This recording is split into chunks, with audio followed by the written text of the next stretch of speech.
Start with an opening statement and then go Matt.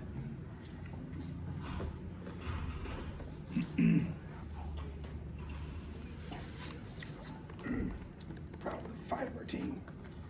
Get battle to the end. Just really disappointed in our defense. Just poor performance today. Close to being good enough. And just tough way to lose. Proud of our offense. A lot of great things. Got to protect the football. Can't turn it over in the second half. That was huge for us. But just sort of shows what kind of special player he can be. Some much better things offensively, but just so disappointed in our defense. We got 2 big trophy games coming up, and that's going to be the focus. Questions? Matt, Coach, early this season you had some of these breakdowns in the secondary. It looked like the last 2 weeks maybe you got them kind of straightened out. Oh, we did. Are Yeah. you surprised at how Yes. poorly and how guys were so wide open for much of the game? In the first half, especially. It was a couple of just blown coverages. Yeah, just really, really shocked, to be honest with you. And very, very, very, very, very, very frustrated. So just no excuse for it. What do you feel it was the product of? I just a couple times it's poor communication. One time, apparently one of our guys got the wrong signal, which shouldn't happen in week 10. So I think that's just an excuse. But that's what was the information conveyed after the play.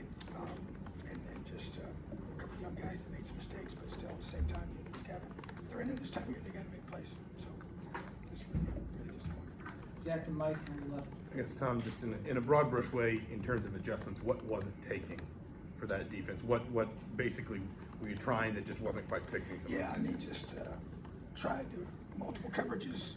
Obviously, number one was a matchup issue. Doubled him, and then they're getting the ball 13 and 14 before 13 went out, and that was tough.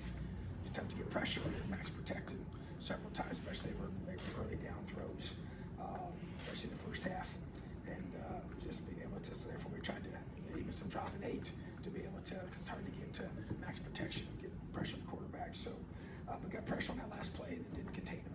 So just fundamental mistake there by one of our ends, but and kind of the receiver. So at the same time trying to find a way to have safety help, and he ran away from the safety that was doubling him. But just we tried multiple things to be able to have answers for that, to be able to get hands on him, roll the coverage to him, double cover him, and obviously the quarterback had a career day, and it's, that hurts bits. Mike on your left and Todd. You talked about this week kind of preparing maybe for the Luke Altmaier, the other quarterback. Did you guys kind of plan for both? Did you scout? We played for both. We watched film on the one that ended up playing. Obviously, didn't know he was going to play. We obviously got prepared for both. Just make phone calls, trying to find out as much about him as we could. Watched all this film from where he came from, and felt good about that part of it. But obviously, we just couldn't get pressure on him. That was the issue. He was able to throw with nobody in his face much, and that was not really what we wanted to be able to do. And but yeah, we obviously were expecting number 9, but we had a plan for number 4. Todd on your left and Mason.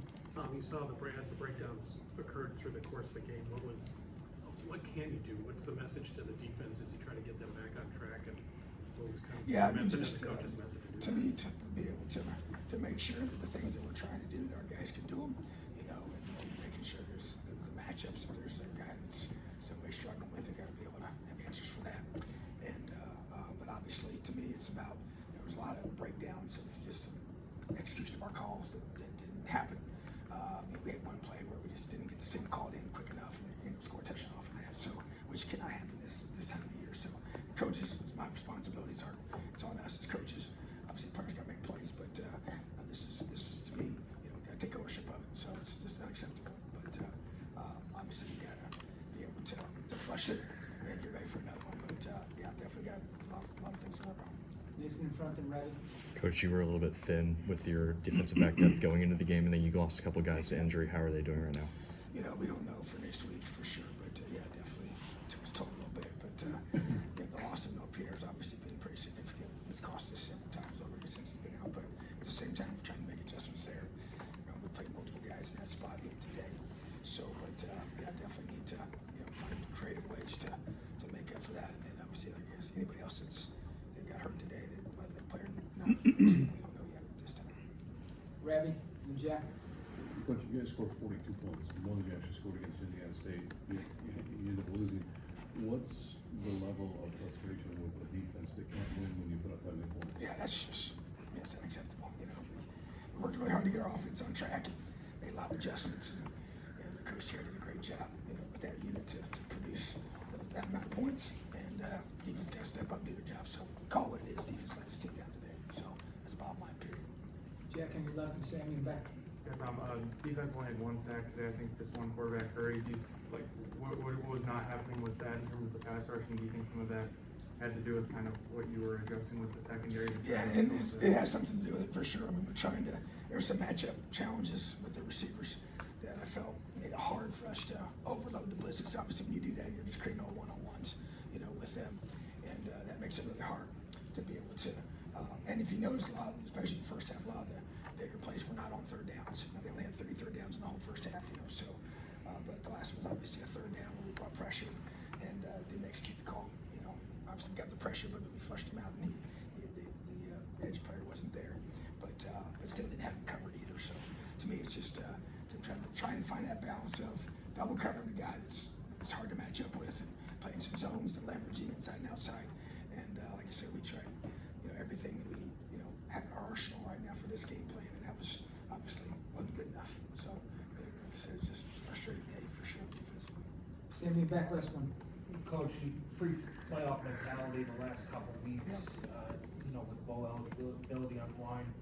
Now with this loss, how do you rally the team? How do you keep them from splintering after a devastating loss like this? Yeah, I think you just, you know, lean heavily on, you know, who we are, the character of our team, and the character of our leadership, and just like we always do, we just rally together, and no matter what happens, we stay together and we fight together, and we'll come back next week and compete our tails off. So just, yeah, I mean, we will definitely continue to fight. That's what this team's all about. That's what this team is built for.